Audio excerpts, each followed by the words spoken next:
ملک میں عید الفطر کا چاند دیکھنے کے لیے مرکزی ہلال کمیٹی کا اجلاس طلب کر لیا گیا۔ روہت ہلال کمیٹی کی طرف سے جاری کردہ بیان اعلامیہ کے مطابق مرکزی روہت ہلال کمیٹی کا اجلاس 20 اپریل بروز جمعرات وزارت مذہبی امور اسلام آباد میں ہوگا۔ ملک بھر میں عید الفطر پر 4 سے 5 چھٹیاں کا ملنے کا امکان ہے۔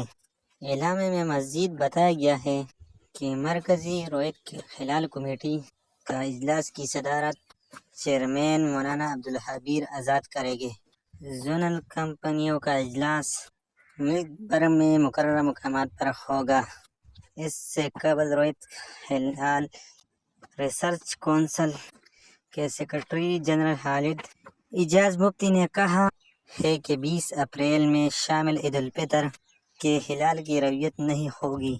عید الفطر اس بار 30 روزے مکمل ہونے کے بعد ہفتہ 22 اپریل 2023 کو ہوگا۔ سیکرٹری جنرل اعجاز مفتی کے مطابق نیا چاند جمعرات 20 اپریل کو پاکستانی وقت کے مطابق 9:13 پر پیدا ہوگا۔ سعودی عرب میں عید الفطر کا چھٹیوں کا اعلان کر دیا گیا۔